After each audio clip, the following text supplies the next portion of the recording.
This video is designed to kind of give you a very quick idea of the power of data analysis, just how incredibly powerful kind of Python coupled with new data can be, and how quickly and how easily you can create results that are actually very interesting. So let's go ahead and get started. Make sure you open up your Jupyter so you can see how I've set up my screen here. On the left is my Jupyter, and on the right is just the kind of hub where my Jupyter is. So this is where we downloaded our data into. You don't have to set your screen up like this. This is just so I can illustrate a few things that I'll be working on with you in this video. So the very first thing we're going to do is we're going to import something called pandas. So we type in the word import, I-M-P-O-R-T, pandas. Now, import in Python is effectively the same as installing an application on Windows. It allows you to take code, take algorithms that other people have already written, and just use them in your program. And we're going to use that a lot because we don't want to do every single bit of code. We don't want to write the code to do addition. We don't want to write the code to make charts. We want to kind of reduce the amount of code that we have to write to something that is very small. So the first thing we'll do is import pandas, and we can go ahead and click play on this snippet. So I'm going to go ahead and click play right here, and that'll go ahead and import this. Now, to keep things easy, I'm actually going to do everything in one snippet. So I'm going to keep rerunning that import over and over and over again. That's unnecessary, right? You only have to run it once for every one of your snippets, but I'm going to go ahead and keep everything together just so you have one nice block of code. So I have pandas, and what pandas actually lets us do is it lets us read in CSVs, analyze and visualize those. So it's really designed for describing the data within a wide variety of different data sets. So the first thing we're going to do is we're actually going to read that CSV in, the data that we downloaded from Git. We're going to read it into Jupyter. We're going to let it actually do the analysis. So pandas, period, read underscore CSV. And then here's the first thing that I want to show you how it works. So the first thing we need to do is we have to figure out where the CSV is in relationship to our Jupyter file. So my Jupyter file, you'll see I named it lab1 using data. It's right here, lab1 using data. And you can see right above it is my data folder. So I have to figure out how to actually tell lab1 using data that my data is in the data folder. So the way I do that is I type in period and then /. And what that is it says, okay, lab1 using data, look in the same folder you are in. So it's going to look right here on this list for the word data. And of course, then I don't want to type in data. So this says look for the folder called data in the same folder that you're in. And then within the folder data, I have to find the specific data folder that I want to download from. So in this one, you'll remember it's called Hip Hop Candidate Lyrics. So let's find Hip Hop Candidate Lyrics. Here we go. So this is the name of the folder right here. Now you can type this in or copy and paste it. So I'm going to hit Control-C on my keyboard. And then I'm going to click where I want it and hit Control-V, and it just copy and pastes it. Then I'm going to click in here, and this is the actual name of the CSV I want. So this is where the actual data is. This is what we looked at briefly in Excel. So I'm going to Control-C again, click over here, another slash, and I'm going to copy it. So this will give us the path to our CSV. Now, if I were to run this as is, I would receive an error. I'll go ahead and show you that. So you can see this is called a Unicode decode error. This type of error is very, very common, and we will run into it a lot throughout this course, but it's also very, very easy to fix. Essentially what happens is, depending on the computer that created a file, computers by default encode things differently. So for example, the letter A is stored as bits on a computer, and the bits on a computer that mean A can be different from computer to computer. So what we're going to do is we're going to use a very generic encoding strategy, one that tends to work on almost all computers, and that will tend to open almost all files. So you won't really have to worry about this as long as you put this encoding statement.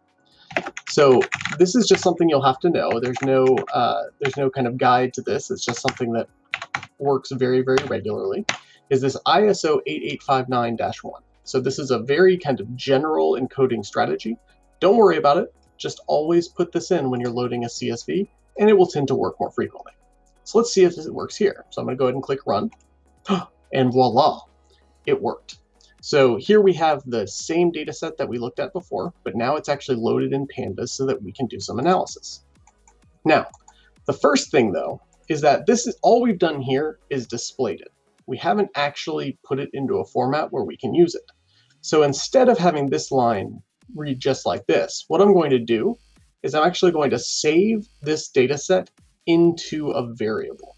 So you can call this whatever you want. I'm going to call it lyric data, but I literally made this up, this lyric data. You could make this your name, you could make this anything in the world. And I'm going to set it equal to this actual CSV. Now, when I click play again, I'm no longer going to see this, because now what I'm telling Jupyter is don't print this to the screen. Instead, save it as this. So I'm going to go ahead and play this. You'll see now nothing shows up. Now, if I want to actually look at this, it's really easy. I can type in lyric data, and when I run this, now it will show me, right? Because I've now saved this into lyric data, and I'm telling it to print lyric data out to the screen. So I can still take a look at this if I want. Now that I've saved it, I can do other really powerful things as well, though. I can do this, lyric data.shape. And what this will do when I run it, it now says, okay, there are 9 columns of data in lyric data and 377 rows. So this is the total amount of data I have. When I talk about rows and columns, so I'm going to get rid of the shape, run this again. 377 rows means there's 377 instances of these rap lyrics. Yeah, that's nice. And if we look across the top, there's 9 different dimensions that are being measured: URL, line, album release date, theme, sentiment, artist, song, candidate, and ID. So we have this 9 by 377 data frame that we're working with. Now, though, let's say that we actually want to look at over time if the general kind of sentiment of lyrics for just Donald Trump has changed or not. And this is what they actually kind of do in this article. So the first thing I need to do is I need to take lyric data and I need to change it so that it's only giving me data about Donald Trump. So the way we do this, we put a bracket. So these little square brackets, they're generally above the enter key on your keyboard. And I'm going to type the words lyric data again. And then I'm going to do another bracket. And in quotes, I'm going to write candidate. So what I'm doing here is I'm saying, look in the data, lyric data, right? So this is that data right here. Within that lyric data, look for the column candidate. So it's saying, look at this candidate column. And then I'm going to type in equals, quotes, Donald space Trump. And what this tells you is programmatically, you're saying this has to absolutely be exactly the same as Donald Trump. So what's going to happen here is it's going to go through this list of candidates, and it's going to say, oh, look at this. This row, the candidate row in lyric data, is equal to Donald Trump. So I'm going to save this row, and we're going to take out the rest. So let's go ahead and run this. And here we go. So now we have the same basic idea, except now we have only Donald Trump being saved here. Now, just like before, we need to save this, right? So all we've done here is tell it to print out all of the rows with Donald Trump. We haven't actually saved this as a data set that only contains Donald Trump. So I'm going to name this, again, you can name this whatever you want. I'm going to name mine Trump lyrics. And there we go. And so now it's lyric data. And when I run this, of course, nothing will happen, because now what I'm telling it to do is save this instead of actually printing it to the screen. Just like before, now that it's saved, I can actually look at the shape of this data. So trumplyrics.shape. And here you can see there's 268 observations. So that means in this data set, 268 of these actually mention Donald Trump. So it's a fairly, of the 377, a large percentage of those are mentioning Trump. Now, let's actually do an analysis. So we know how much data we have. We can look at our data frame. We can see kind of what's going on. But let's say that we actually want to see over time what the actual kind of sentiment of the words about Trump are. So let's look at our data frame again. So I'm just going to type in Trump lyrics. I'm going to go ahead and show that.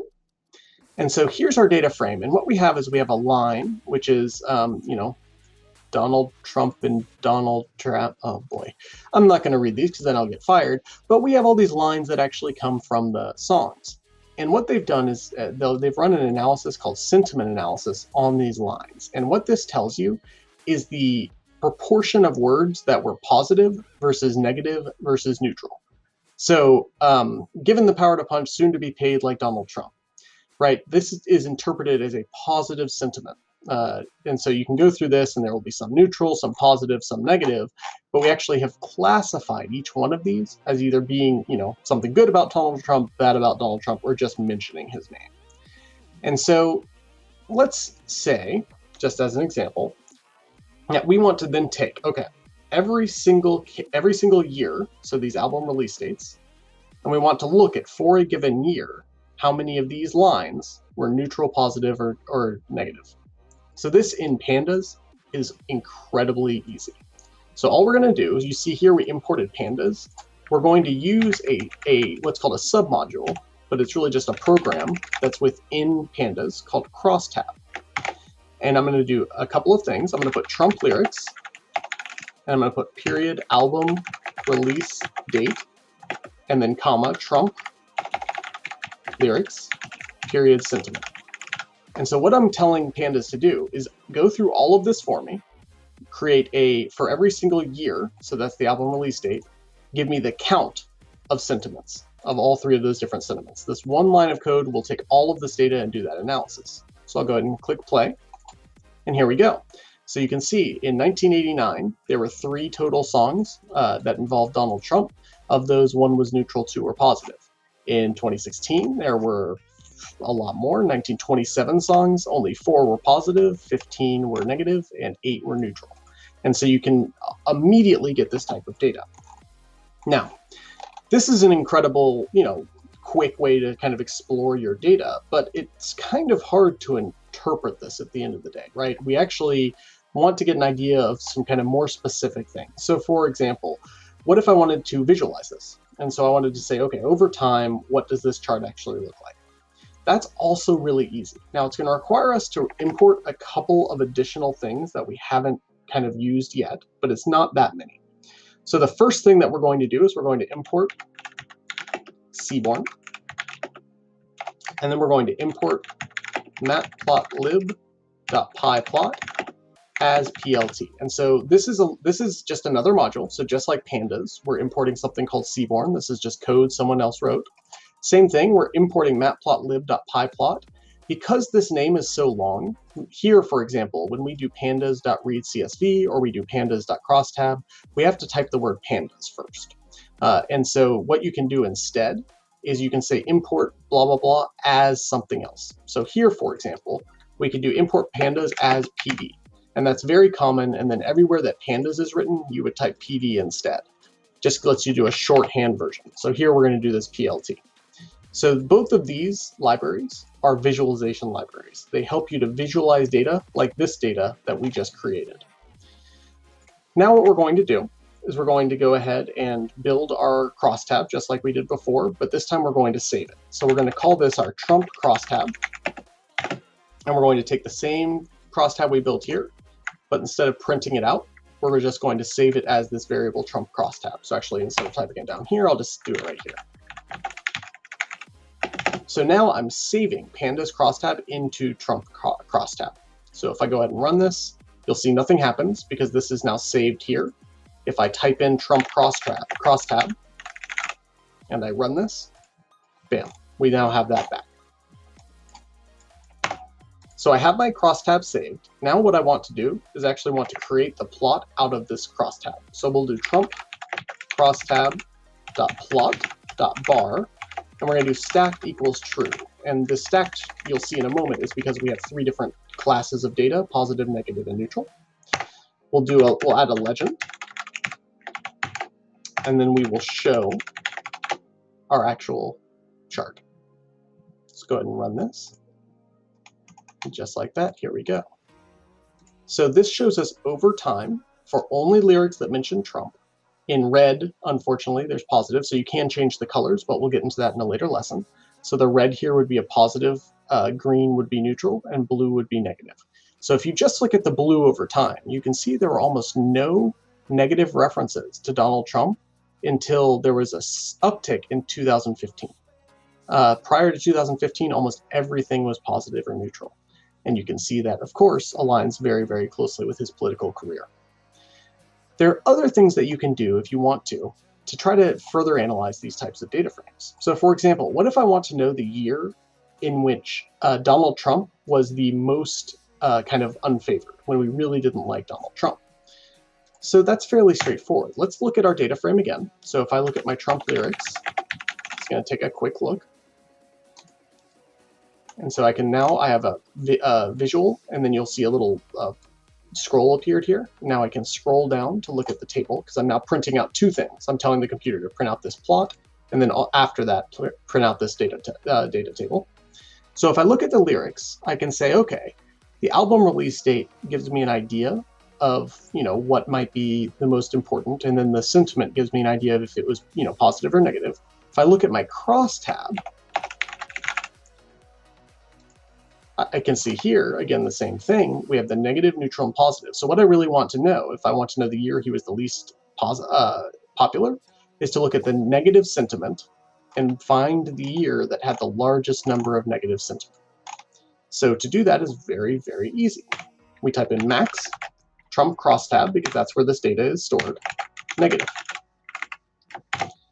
And just like that, I see that the number 15 is the place where it was the most negative. And so let's just look up real quickly what year that actually was. So 15 right here. So in 2016, there were 15 occurrences with negative sentiment. And so we know that is the largest value because we found that using the max. And we know that is now in 2016. So this was a very, very brief introduction to how you can do data analysis in Python. This is just at the surface. So each session within this course, we'll be learning a new type of tool and a new type of analysis that you can use with this type of a toolkit. The type of coding that we did today is about as advanced as we will get. So if you are comfortable following along here today, then I think you'll be comfortable for the duration of the course.